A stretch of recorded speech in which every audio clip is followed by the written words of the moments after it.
बात नहीं है। हमने पार्टी एक जाति धर्म का नहीं होता, पार्टी हर किसी का होता है। अगर हम एक ही जाति को टिकट देते तो कल आप ही सवाल करते। हमने हर जाति धर्म को टिकट दे रहे हैं और भविष्य में भी इसी तरीके से देते रहेंगे। उसका मुझे ये फिक्र नहीं है कि किसका कितना है, हमें सबका सम्मान मिल रहा है। और पुरनी के चुनाव का परिणाम आया है। सबसे पहले केदार गुप्ता जी को बधाई दूंगा कि उन्होंने जीत दर्ज की।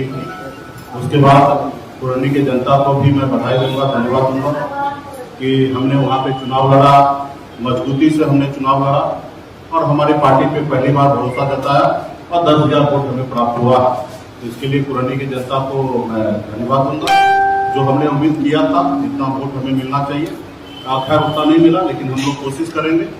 हम लोग बाबा साहब के रास्ते पे चलने वाले लोग हैं, संघर्ष करना जानते हैं। और काशीराम जी का एक बात हमें याद है कि काशीराम जी हमेशा कहा करते थे कि इंसान को 3 बार चुनाव लड़ना चाहिए।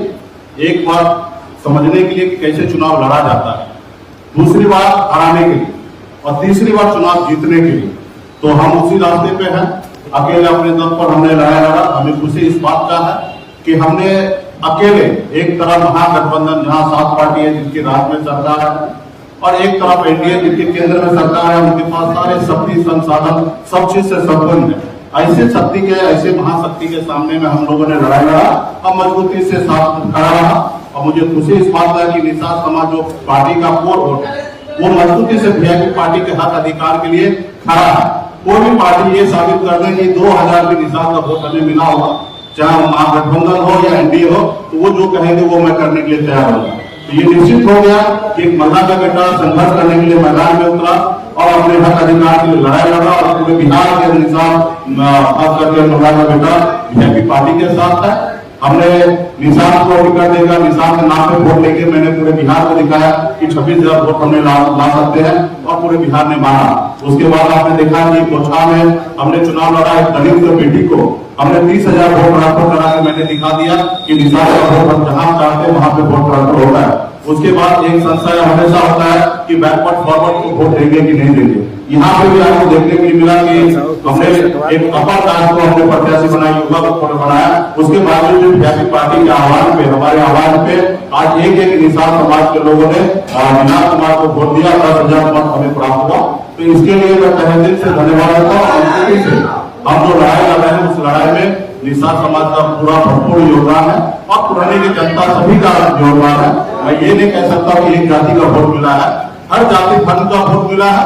कितना वोट मिला है उस पर समीक्षा करने की आवश्यकता है और मजबूती से जिन्होंने हमें मदद किया, जिन्होंने हमारे साथ काम किया, सभी कार्यकर्ताओं को बधाई देता हूँ, धन्यवाद देता हूँ।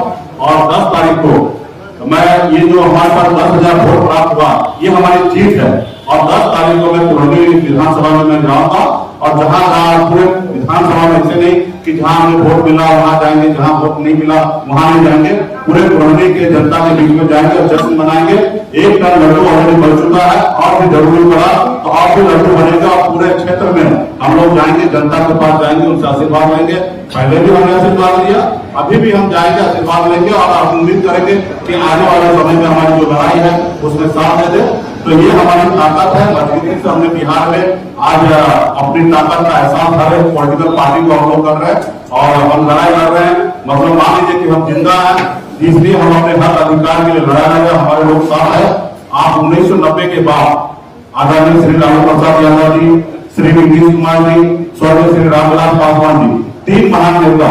इनके बाद चौथा नेता बता दीजिए बिहार में एक भी नेता जो अपने दम पर 10,000 वोट किसी को ट्रांसफर करा सकता है। तो अगर वो एक नाम अगर है तो सन ऑफ अल्लाह मुकेश तनी है कि अपने समाज का वोट अपने लोगों को ट्रांसफर करा सकते हैं। और हर वोट में मैंने करा के दिखा दिया।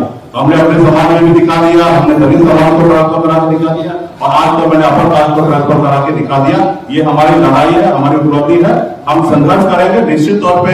इसमें हम चुनाव जीते नहीं, लेकिन हमारे 10,000 वोट भी हमारी अपनी ताकत है और आने वाले समय में इसी तरीके से संघर्ष करते रहेंगे और एक दिन आएगा कि निषाद का बेटा का बिहार में एक अपना बोलबाला होगा। बहुत बहुत धन्यवाद आप सभी को। मुकेश जी, आगे क्या करते? इस बार जो चुनाव लड़े किस लिए लड़े? आप बोले कि 3 बार चुनाव लड़ने के लिए, इस बार किस लिए लड़े? नहीं, निश्चित तो देखते जब तक हम चुनाव जीतेंगे नहीं तब तक लड़ाई लड़ते रहेंगे। हमारा तो यही है कि जब तक जीतेंगे तब तक लड़ाई लड़ते रहेंगे और हराते रहेंगे। या हम सीखते रहेंगे। जब तक जीतेंगे नहीं तब तक छोड़ते नहीं रहेंगे। तो राजनीति में हम हैं और 10,000 वोट आप मान लीजिए, हमने आपको आंकड़ा दिया कि 1990 के बाद आज तक आदरणीय श्री लालू प्रसाद यादव जी, नीतीश कुमार जी, स्वर्गीय श्री रामविलास पासवान जी, ये 3 महान नेता के बाद चौथा नाम बता दीजिए आप लोग। बिहार के जनता से भी बीच में रख रहा हूँ, आपके बीच में बात कर रहा हूँ, कोई एक चौथा नाम बता दीजिए जो अपने दम पर, बाबूजी के दम पे नहीं, अपने दम पर 10,000 वोट, 20,000 वोट, 30,000 वोट किसी प्रत्याशी को दिलाता हो। एक नाम बता दीजिए, वो एक नाम है मुकेश सर। आपके चुनाव लड़ने से नुकसान किसको हुआ? बीजेपी को हमें हुआ है? किसी किसका नुकसान हुआ, किसका फायदा हुआ, मुझे नहीं देखना है। हमने जो जीता उनको भी हमने बधाई दिया है। हमने पहले भी कहा कि हम एक तरफ भारत सरकार के पूरे शक्ति के सामने में हमने लड़ाई लड़ा और केंद्र सरकार के शक्ति के सामने में हम अकेले लड़ाई लड़े, और निश्चित तौर पे वो हमने अपने आप को साबित किया। यहाँ पे हमारी लड़ाई किसी से नहीं है, हमारी लड़ाई है कि हमें अपना मान सम्मान अधिकार मिले। आज हमने देखा कि सुशील मोदी जी ने प्रेस कॉन्फ्रेंस करके उन्होंने आरोप लगाया कि मुकेश सहनी को किसी ने खड़ा किया। आप बताइए, जब हम समर्थन दे दिए तब संजय जायसवाल जी ने हम पे आरोप लगा दिया कि क्यों नहीं चुनाव लड़े, और आज जो चुनाव लड़े तो भी आरोप लगा दिए। तो भला वो लोग से ये पूछ लीजिए कि वो उनका मन और दिमाग है कहाँ। तो आज आरोप लगाना आसान है। हम अपने वजूद के लिए लड़ाई लड़ रहे हैं, हम किसी के साथ नहीं है, हम अकेले अपने दम पर पूरे बिहार में लड़ाई लड़ रहे हैं। मुकेश जी, एक सवाल है, कुडनी में 2 मल्लाह समाज के प्रत्याशी थे, संजय सहनी और शेख हसीना, दोनों को 5,000 वोट आया था और आपको 10,000 वोट आया। तो निश्चित तौर पे वहाँ पे संजय सहनी जी को 4200 वोट आया है, शेखर सहनी को 3700 वोट आया, और एक उपेंद्र सहनी है उनको भी 1,000 वोट आया, यानी कि 9,000 वोट 3 प्रत्याशी को वहाँ पे मिला है। और ये भाजपा ने ही तीनों को खड़ा किया था, फंडिंग किया था, और निश्चित तौर पे इसमें से 4-5,000 वोट इन लोगों को निषाद समाज का मिला, क्योंकि निषाद समाज का बेटा था। तो निश्चित तौर पे आने वाले समय में, लेकिन ये कोई पार्टी दूसरा ना साबित कर सकता कि निषाद का 2,000 वोट लिया है। निश्चित तौर पे उनको वोट मिला है, 4-5,000 वोट उनको निषाद समाज का मिला है, और वो कहीं ना कहीं दूसरे के पास नहीं गया, हमारे लोगों के पास है। वो चुनाव लड़े इसलिए गया और उसको फंडिंग किया। सिर्फ निषाद समाज को वोट बैंक को अपने और करने के लिए भाजपा ने कम से कम 5 करोड़ रुपया खर्च किया। तो खैर ये सब चीजें आरोप लगाना, लड़ने लगाना, इस पे हम नहीं जाएंगे। हमें 10,000 वोट प्राप्त हुआ, हम चुनाव में जीत नहीं दर्ज किए। आने वाले समय में हम संघर्ष करेंगे, भाजपा भी मंथन करे वो चुनाव कैसे लड़े, इसलिए कैसे लड़े और कैसे जीते। जब पूरे राज्य में जब चुनाव होगा, लोकसभा हो या विधानसभा हो, तो उनको पता है कि हमारी ताकत क्या है। हाँ, एक सीट का चुनाव था, पूरे राज्य के लोगों को उतार देना, पूरे विधायक को 70 को विधायक को उतार देना, 80 को विधायक को उतार देना, पूरे एमएलसी को उतार देना, अपने सारे संगठन को उतार देना, यहाँ तक उत्तर प्रदेश से स्टार को ले आना। तो उन्हें जितना उनको ताकत लगाना था और लगाना भी चाहिए, जिसके पास जितना क्षमता हो, ताकत हो, वो लगाना चाहिए। उन्होंने जीत दर्ज किया, लेकिन जब सिंगल चुनाव की बात आएगा तो उनको भी सोचना पड़ेगा कि बिहार में हम कैसे नहीं आ पाएंगे। बिहार की राजनीति में कहा जा रहा है कि अब नीतीश कुमार का अस्तित्व समाप्त हो गया है, उनका वोट बैंक खत्म हो चुका है। अभी जो कह रहे हैं वो उन पे ज्यादा स्टडी किए होंगे। आप क्या मानते हैं? मेरा मानना है कि सरकार वो चला रहे हैं, उनके प्रति नाराजगी है, और शायद नाराजगी नहीं होता तो चुनाव जीतते। तो सरकार चला रहे जो इशू है, खास करके जो हमारे दलित भाई के साथ अत्याचार हो रहा है, जो पुलिस बेवजह उनको लालू का इल्जाम लगा के उनको जेल भेज दे रहे हैं, इस पे सरकार को समीक्षा करना चाहिए। खास करके तारीख को फ्री करना चाहिए, और इसके लिए हमारे दलित भाई परेशान हो रहे हैं। तो सरकार को जहाँ कमी है उनको खुद को तलाश करना चाहिए। मैं तो चाहूंगा कि सभी पार्टी खत्म हो जाए, बीजेपी पार्टी सबसे आगे आ जाए। हम थोड़े चाहेंगे कि जेडीयू पार्टी बड़ा स्केल पे रहे, हम भी चाहेंगे कि वो पार्टी खत्म हो जाए, उसकी जगह बीजेपी पार्टी ले ले।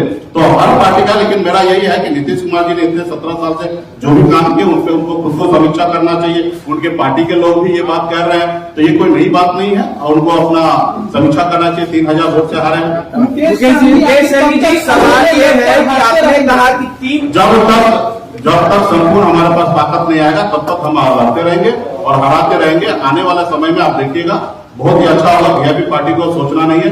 देखिए, मेरे पास कोई विरासत नहीं मिला था, अनाज मेरे हाथ में बहुत कुछ है जो मेरे हाथ से निकल चुका है। मेरा हाथ कल भी खाली था और आज भी खाली है, और आने वाले समय में जब भी जो भी होगा वो हम प्राप्त करेंगे। आज बताइए ना, हम लड़ाई लड़े, 10,000 वोट हमने लाया ना, आज मैंने दूसरे को दिलाया, तो ये मेरी ताकत है। वहीं पे 3 हिसाब से समाज के बेटा खड़ा था, उनको 10,000 वोट प्राप्त नहीं हुआ, तो ये हमारी ताकत है। और आने वाले समय में और भी हम लोग मेहनत करेंगे जनता। फेल हो गया? नहीं, ऐसा बात नहीं है। हमने पार्टी एक जाति धर्म का नहीं होता, पार्टी हर किसी का होता है। अगर हम एक ही जाति को टिकट देते तो कल आप ही सवाल करते। हमने हर जाति धर्म को टिकट दे रहे हैं और भविष्य में भी इसी तरीके से देते रहेंगे। उसका मुझे ये फिक्र नहीं है कि किसका कितना है, हमें सबका सम्मान मिलना है और सबका सामने के चलना है। जी, सवाल ये है कि 3 आदमी को आपने कहा कि बीजेपी ने फंडिंग किया है, बीजेपी कह रही है कि आपको महागठबंधन ने फंडिंग किया, उसी महागठबंधन के पैसे से आपने मिठाइयां बनवाई हैं जो बांटने के लिए ले जा रहे हैं, कहाँ तक सही है? देखिए, आरोप जो लगा रहे हैं उनको आरोप लगाने दीजिए। मुझे पता है कि मैं क्या कर रहा हूँ। उस आरोप पे इस धरती पर तो माता सीता के ऊपर भी लोगों ने आरोप लगा दिया था, तो हम कौन सा खेत की मूली है? तो इसलिए भाजपा को पता है सच्चाई क्या है, क्योंकि इससे पहले भी हम चुनाव नहीं लड़े, तो क्यों नहीं लड़े ये भाजपा को पता है। भले वो आरोप कुछ भी लगा दे, मैंने आरोप लगाया, वो मान ले कि हम झूठ बोल रहे हैं, लेकिन उनको सच्चाई पता है कि किनको कितना फंडिंग किया और किस तरीके से चुनाव लड़ा है, उनको पता है। जनता को भले ना पता हो, उनको पता हो कि रहमान में उनको पता है कि वो अच्छे हैं या बुरे हैं। तो मुझे किसी का सर्टिफिकेट लेने की आवश्यकता नहीं, मुझे पता है कि मैं अपने हक अधिकार के लिए संघर्ष कर रहा हूँ। धन्यवाद।